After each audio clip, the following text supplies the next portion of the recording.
Dando sequência à rodada de entrevista com os deputados federais do Piauí, estamos recebendo nossos estudos, o deputado Átila Lira, para comentar aqui sobre a lei das terceirizações. Deputado, por que os deputados decidiram aprovar a lei das terceirizações de 1998, quando uma proposta mais recente, de 2015, já havia sido aprovada pela Câmara e está tramitando no Senado? Aqui estava no Senado Federal, o relator não queria liberar a matéria. Era o senador Paulo Paim. Ele recebeu essa matéria há mais de 6 meses e não liberava a matéria. Então, por um procedimento pragmático, nós resolvemos aproveitar um projeto de lei que já tinha sido aprovado pelo Senado, mesmo em 2002, mas ele se mantinha atual. Por quê? Porque a terceirização nunca teve lei.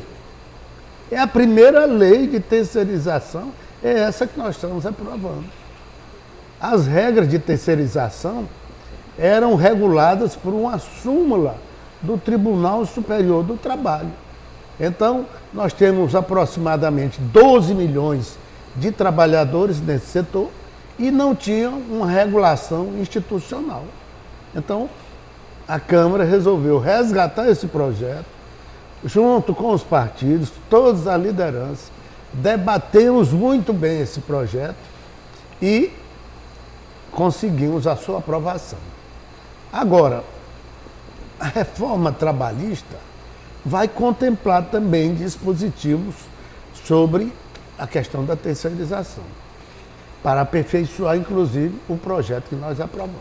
Em que sentido? No sentido de assegurar mais direitos que os trabalhadores, os sindicatos e a opinião pública às vezes questiona, que falta uma proteção mais efetiva do ponto de vista legal, de direitos, que esse projeto de 2002 não deixa claro. Para evitar qualquer dúvida, o projeto de reforma trabalhista, que está sendo agora, está em fase final, nós já recebemos o relatório do deputado Rogério Marinho e vamos analisar o projeto no seu relatório e aprová-lo naquilo que for possível. Alguns pontos do projeto, eles são questionáveis, né? A exemplo da liberação de contratação de trabalhadores temporários para, em alguns casos, em algumas situações, substituir servidores grevistas, né? Quais são essas situações em que será permitido? A questão da substituição de trabalhadores é muito mais nos casos de licença maternidade, doença, aumento de produção. Então, sim, aí se vai utilizar o trabalhador temporário. E determinadas atividades que hoje não tem uma regulação. Por exemplo, o ramo de bares, restaurantes, atividades noturnas, que tem 6 milhões de trabalhadores, ele carece de uma legislação para o trabalho temporário. E ele é tipo de atividade temporária. Uma festa, um batizado, um jantar, uma recepção, tudo isso é tipo de trabalho temporário. É claro que as empresas sempre trabalham com a margem de trabalhadores efetivos pela CLT e trabalham com a parte temporária, justamente que aquilo vai dependendo da demanda. Então, quando a demanda se altera também a capacidade de atendimento. Por essa legislação, os contratos de trabalho temporário não poderão ultrapassar os 6 meses, prorrogáveis por mais 3. Na prática, o trabalhador estará desempregado a cada 9 meses. Qual a vantagem dessa situação de instabilidade? Não é instabilidade, é necessidade. O que nós tínhamos antes eram 3 meses, foram prorrogados para 6, podendo se alterar para 9. É a própria necessidade da dinâmica de negócio, que às vezes não precisa você ter trabalhadores durante o ano todo. A empresa contratante terá apenas a responsabilidade subsidiária, ou seja, só poderá ser cobrada pelos direitos não pagos aos trabalhadores, caso a empresa terceirizada não arque com as dívidas. Não é essa mais uma forma de prejudicar quem já está em uma situação desfavorável, que é o trabalhador? A legislação que nós vamos aprovar vai estabelecer melhor essa questão da regra. Vai ser uma relação de responsabilidade solidária. Ou seja, o mesmo compromisso que a empresa contratante e a contratada serão da mesma dimensão e da mesma responsabilidade. Ou seja, uma empresa terceirizada jamais poderá dar um prejuízo e deixar esse prejuízo sem cobertura da empresa que a contratou. O projeto, ele autoriza ainda a quarteirização, né? O chamado quarteirização, ou seja, uma empresa ela pode contratar uma outra empresa para oferecer o serviço. O projeto deixa claro que não há vínculo empregatício entre os trabalhadores e a empresa contratante, mas não se sabe quem deve garantir os direitos dos trabalhadores, se é a empresa terceirizada ou a quarteirizada. Novamente pergunto, qual a vantagem disso? A CLT, independente de estar nessa nova legislação, qualquer entendimento nesse sentido, ela estabelece uma regra, que as mesmas regras de trabalho aplicáveis ao trabalhador efetivo, elas se estendem também para essa outra modalidade de relação trabalhista. Não há risco nenhum de precarizar as relações trabalhistas. Uma empresa ela pode terceirizar a mão de obra tendo um capital mínimo de até 10 mil. Esse valor, 10 mil, um valor pequeno, ele garante alguma segurança jurídica aos trabalhadores de que eles terão os direitos deles assegurados? Se ela locar essa mão de obra para outra empresa, elas duas serão responsáveis pela garantia de direitos e pelas indenizações que devam ocorrer. Outro ponto questionável do projeto é em relação ao atendimento médico ambulatorial e de refeição destinado ao trabalhador da empresa terceirizada. A empresa contratante ela não é obrigada a estender os mesmos serviços destinados aos seus próprios empregados.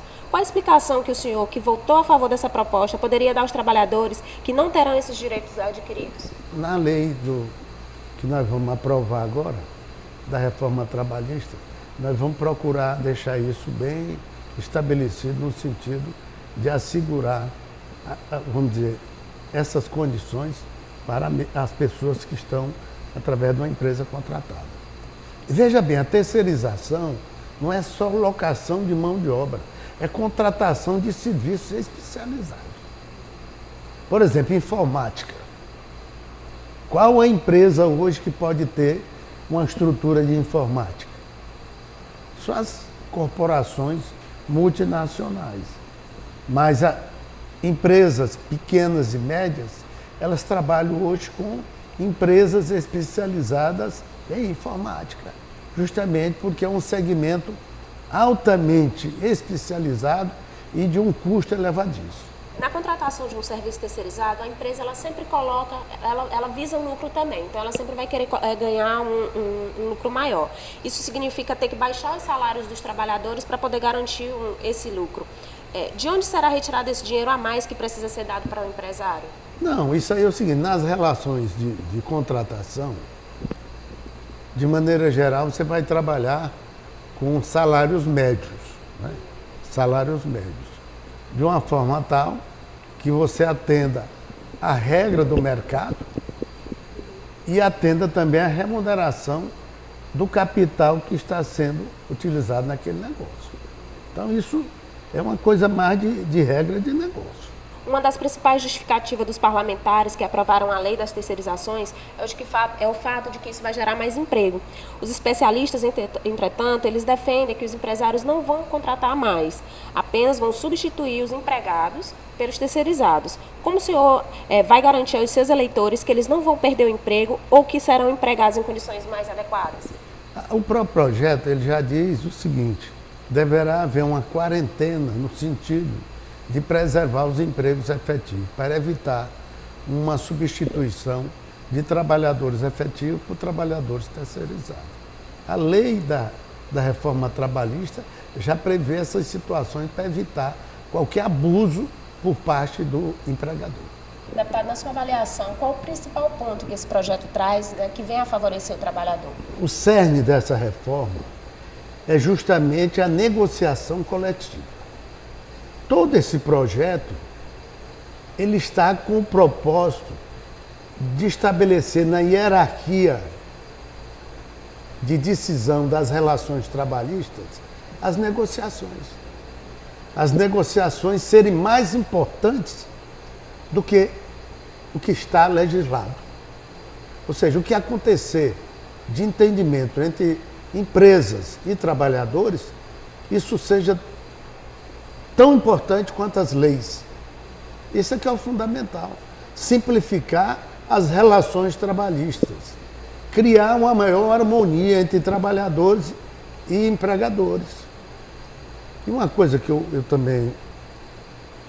sempre considerei fundamental nisso, é a tentativa que nós criamos nesse projeto de racionalizar a judicialização. Tudo que é problema entre trabalhadores e empregadores termina na justiça. O que nós queremos é que essa nova legislação crie uma maior harmonia para diminuir a judicialização das relações trabalhistas.